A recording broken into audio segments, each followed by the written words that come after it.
ఏం మాట్లాడుతున్నారు? మీకు అర్థమవుతుందా అసలు? రాత్రి 10 గంటలకు వెళ్తాడంట పైకి. మీకు ఏం అవసరం అండి ఆడపిల్లల హాస్టల్లో? వింటారా చెప్పండి? ఇప్పుడు పాడైపోయిన స్మెల్ వస్తుందా రావట్లేదా? నేను మిమ్మల్ని అందుకే అన్నా, నేను వెళ్ళండి మీరు ఉండకండి ఇక్కడ అని. మీరు ఉన్న తర్వాత వాళ్ళు చెప్పాలంటే వాళ్ళ ఎంప్లాయీస్ కదమ్మా. మరి మీరు వెళ్ళండి, ఇక్కడ నుండి వెళ్ళండి. మీరు తెలుగా హిందీయా? తెలుగా? వాసన చూడు, ఇది పట్టుకో పట్టుకో, వాసన చూడు. పాడైపోయిందా పడవలేదా? మరి పాడైపోయిన పప్పు ఎలా పెడతారు పిల్లలకు? స్మెల్ ఆ రే, ఓ దేఖో కిतना గందా స్మెల్ ఆ రే. ఇన్ఛార్జ్ ఎవరు ఇక్కడ? తీసుకొని వెళ్ళు, వాళ్ళు దీని గురించి రిపోర్టింగ్ చేయాలి. నేను లొకేషన్ పంపిస్తున్నా, Kavuri hills, Sri Chaitanya girls hostel.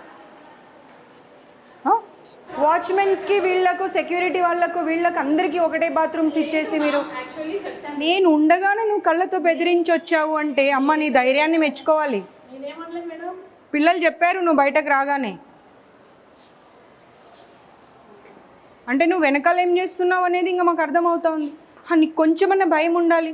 అవతల కనిపిస్తున్నారు, నేను కళ్ళతో బెదిరిస్తే ఎలా అని. ఏం మాట్లాడకండి ఇలా చెప్పి వచ్చేది నేను చూడలేదు అనుకుంటున్నావా? నువ్వు బయటకు రాగానే చెప్తున్నారు పిల్లలు. తీయది అసలు, నేను లోపలికి రావద్దన్నాను నిన్ను కానీ.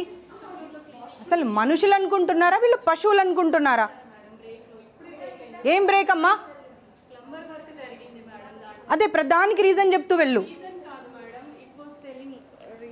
మీ ఇన్స్టిట్యూషన్స్ అన్నీ క్లోజ్ చేపియాలి అసలు. Just don't give me the reason. Sambar పడబోసావా లేదా నేను వచ్చేప్పుడు? పిల్లలు చెప్తానే ఉన్నారు, అందరూ ఏక కంఠంతో చెప్పారు. నా కారు చూడగానే గబగబా వెళ్ళి సాంబార్ పడబోసారంట. పప్పు ఏమో స్మెల్ వస్తుంది భయంకరంగా. రోజు పాడైపోయిన పప్పు పెడుతున్నారంట పిల్లలకు. ఈవిడనేమో చెప్తా ఉంది ఆ ఇన్ఛార్జ్, ఇవాళ ఒక గరిటెకి బదులు 2 గరిటెలు పోసుకొని తిన్నారమ్మా అని. పిల్లలేమో మ్యామ్ స్మెల్లో చెడ పడేసి వచ్చాము అని చెప్తున్నారు. ఏం మాట్లాడతారు? మీ సొంత పిల్లలైతే మీరు ఇలాగే చేస్తారా? బ్రేక్లో పైకి రానివ్వరంట, అదే వాష్రూమ్ వాడాలి. దాంట్లోకి వాళ్ళు సర్వింగ్ వాళ్ళు వెళ్తారంట. లేదు, నేను ఇంకా మీరు అనుకుంటున్నారు ఈవిడ వస్తుంది ఇలాగే వదిలేసి వెళ్ళిపోతుంది చూసుకొని అనుకుంటున్నారు, కానీ I'm not going to leave this time because I have given enough time ఇచ్చాను సర్దుకోండి అని. బట్ మారడం లేదు మేనేజ్మెంట్ అసలు. ఇప్పుడు ఒక రూమ్లో సిక్ ఉంది అమ్మాయిని అడిగితే షీస్ ఫ్రమ్ బీదర్ అంట.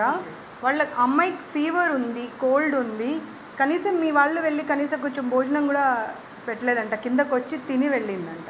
ఫీవర్ వచ్చినప్పుడు కనీసం ఒక 2 పుల్కాలో లేకపోతే ఇంత ఇడ్లీనో ఏదో ఒకటి పెట్టవచ్చు కదమ్మా. దానికి కూడా రీజన్ చెప్తారా? ఇప్పుడు ప్రతిదీ నేను పాయింట్అవుట్ చేసిన ప్రతిదీ రీజన్ చెప్తూనే వస్తున్నారు. దీనికి ఏం రీజన్ చెప్తారు? ఇప్పుడు ఇన్ఛార్జెస్ ఉన్నారు కదా, ప్రతి రూమ్ ఇన్ఛార్జెస్.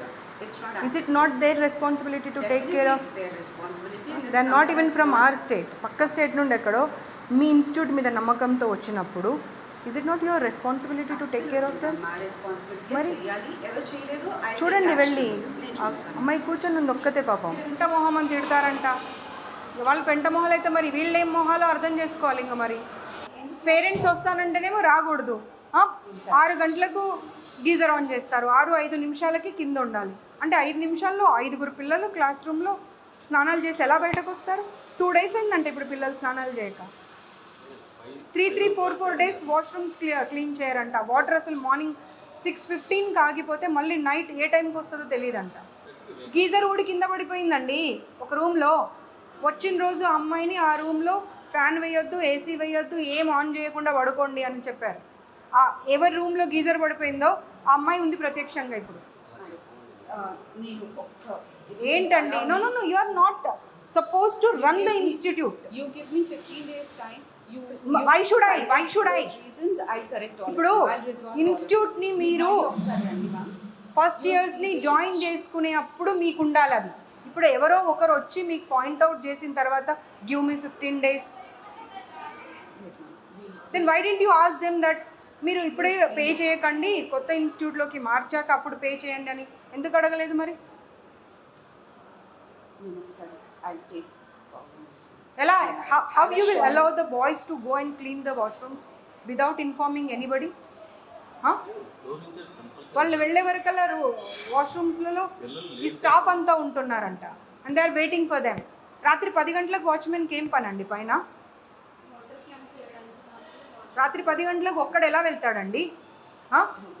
10 గంటలకు వాటర్ క్యాన్ ఎందుకు వేస్తాడండి? శాలరీస్ కోసము మీరు పిల్లల జీవితాలతో ఆడుకుంటున్నారు. It is your responsibility to make them understand. The management should understand what are the problems. If you provide all the facilities, then only they will be able to concentrate on the studies. ఈ problem అయితే బోండాల problem ప్రతి దగ్గర ఉంది.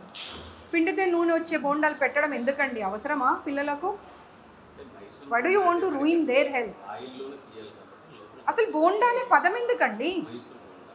అదే అంటున్నాను, ఎందుకు పెట్టాలి? దారాలు, ప్లాస్టిక్ మూతలు, ఏమేమో కాక్రోచ్లు. This time I'm not going to stay. I'm not going. పప్పు అక్కడ పెట్టమని చెప్పి వెళ్ళా నేను. పప్పు ఎందుకు పడేసారు ఇప్పుడు? నాకు అది కావాలి. సండే రోజు 4 ఎగ్జామ్స్ పెడితే 4 అంట.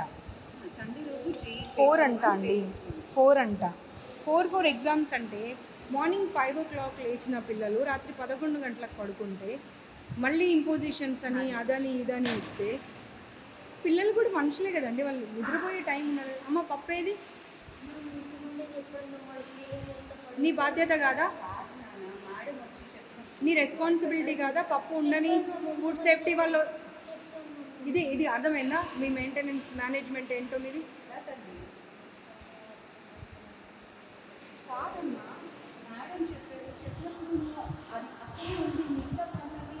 మీ ఎదురుగానే ఫుడ్ సేఫ్టీ వాళ్ళకి కాల్ చేశాను కదా, మరి చేసినప్పుడు వచ్చి వాళ్ళు ఖాళీ గిన్నె చూసి వెళ్తారు అనుకున్నావా? ఇప్పుడు నేను చూసిన పప్పు ఉండాలి అక్కడ. నువ్వు ఇంకెక్కడిదో ఉంది అది పడేసాము అంటే నేను ఎలా యాక్సెప్ట్ చేస్తా? నీ వరకు నీకు అదే కావచ్చు, నా వరకు నాకు అదే కాదు కదా. ఇప్పుడు నాకు సారీ చెప్తే లాభం లేదమ్మా. నేనేం నా ఇంటికి తీసుకెళ్ళట్లేదు కదా, ఫుడ్ సేఫ్టీ వాళ్ళకి చెప్తా అన్నా. తను ఒకటే మాట అన్నారు, అది బాగుంది అంటే బాగుందని సర్టిఫై చేసేవాళ్ళు, బాగాలేదంటే బాగాలేదని సర్టిఫై చేసేవాళ్ళు. అంత ఓపిక మీకు ఉండాలి కదా. ఇప్పుడు పైన ఫస్ట్ ఇయర్స్ కదా వీళ్ళంతా, ఎంతమంది స్టూడెంట్స్? 403. 400 మెంబర్స్ ఏకకంఠంతో ఒక్కటే మాట చెప్పిరు అంటే వాళ్ళ మాట కరెక్టా, మీరు చెప్తున్న మాట కరెక్టా? అండ్ వాళ్ళందరూ ఒక్క దగ్గరికి వచ్చి చెప్పలేదు, ఎవరికి వాళ్ళు ఎవరి క్లాస్ రూమ్లో వాళ్ళు ఉండి మాట్లాడారు. అప్పుడు 400 మెంబర్స్ కరెక్టా, మీరు కరెక్టా? వాటర్ ప్రాబ్లం ఉంది, వాష్రూమ్స్ ప్రాబ్లం ఉంది, ఫుడ్ ప్రాబ్లం ఉంది, స్టడీస్ ప్రాబ్లం ఉంది. సండే రోజు కూడా అవుటింగ్ పంపించారు. పేరెంట్స్ అంత దూరం నుండి వస్తే ½ an hour కూర్చోబెట్టి పంపించేస్తారు. వాళ్ళు చదువు కోసమే వచ్చారు. I'm not denying it. చదువు అనేది చాలా ఇంపార్టెంట్, నేను కాదు అనట్లేదు మళ్ళీ ఒక్కసారి. కానీ పేరెంట్స్ వచ్చినప్పుడు మాట్లాడితేనే కదండి. అది మీరు చెప్పాలా, వాళ్ళు చెప్పాలా? ఏం మాట్లాడుతున్నారు మీకు అర్థమవుతుందా అసలు? ఆ రికార్డింగ్ తీసి వినిపించు వీళ్ళకు. మీరు రాత్రిపూట వెళ్ళిపోతారంట డోర్ నాక్స్ చేయకుండా, మీ గురించి కంప్లైంట్ ఉంది. రాత్రి 10 గంటలకు వెళ్తాడంట పైకి. మీకు ఏం అవసరం అండి ఆడపిల్లల హాస్టల్లో? ఇంకెవరన్నా ఉన్నారా జెంట్స్ ఇక్కడ? వారు ఒక్కరే కదా. ఆ కంప్లైంట్ ఉంది, మీరు వింటారా చెప్పండి. ఇప్పుడు వినిపిస్తా, నేను ఇప్పుడు వినిపిస్తా. బాబు ఓపెన్ చేసి వినిపి. ఇంకొకసారి జాబ్ చేయొద్దు మీరు. నేను మీకు ఆ రికార్డింగ్ కనుక వినిపిస్తే మీ జీవితంలో మీరు ఇంకో గర్ల్స్ హాస్టల్లో కానీ ఇంకెక్కడ కానీ మీరు జాబ్ చేయకూడదు. వాచ్మెన్స్ రావచ్చు, ప్రిన్సిపల్స్ రావచ్చు, పైకి వర్కర్స్ రావచ్చు, మేల్ ప్రిన్సిపల్ సార్ వచ్చి డోర్ కొట్టారు మ్యామ్. ఎట్లా ఉంటుంది? మేల్ ప్రిన్సిపల్ సార్ వచ్చి కొట్టారు. మేము అప్పుడు ఎలా ఉంటాం? మేము పడుకున్నాం మార్నింగ్ 5:30 కాగానే సార్ వస్తున్నారు. చేయరు కదా. చలో ఇప్పుడు ఇక అయిపోయిన తర్వాత ఆ రికార్డింగ్ తీసి వినిపించు బాబు. వినిపించిన తర్వాత యూ టేక్ అ కాల్. అంత స్ట్రాంగ్గా ఎప్పుడు కూడా నేను చేయలేదు అనే మాట చెప్పకూడదు. ఎందుకంటే అక్కడ ఒక క్లాస్ రూమ్లో 60 మంది పిల్లలు ఉంటే 60 మంది పిల్లలు చెప్పారు నైట్ ఎప్పుడు పడితే అప్పుడు వస్తాడు, డోర్ నాక్ చేయడు, లోపలికి వచ్చేస్తాడు అని చెప్పి.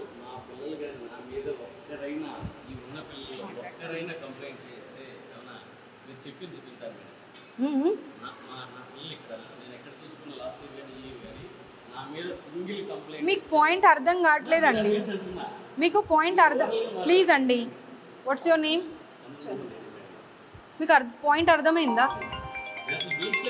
పిల్లలు చెప్పారు కాబట్టి నేను మెన్షన్ చేశాను. అది పిల్లలు చెప్పారు అని చెప్తూ ఉంటే మీరు కాదు అన్నారు. దానికి నిదర్శనం రుజువు ఏమి ఇస్తా అన్నా, నేను రికార్డింగ్ వినిపిస్తా అన్న తర్వాత వినిపించే వరకు ఓపిక పట్టండి. ఊరికి పదే పదే నేను వెళ్ళనే లేదు. You be on your words. ఆ పిల్లల రికార్డింగ్ వినిపిస్తా. మీరు జీవితంలో జాబ్ చేయకూడదు, మాట మీద ఉండండి. ఒక్క మెయిల్ కూడా పైకి వెళ్ళినట్టు నాకు మళ్ళీ ఇన్ఫర్మేషన్ వచ్చినా కానీ ఈ ఇన్స్టిట్యూట్ క్లోజ్ అయిపోతుంది. రాసి పెట్టుకోండి, గుర్తుపెట్టుకోండి.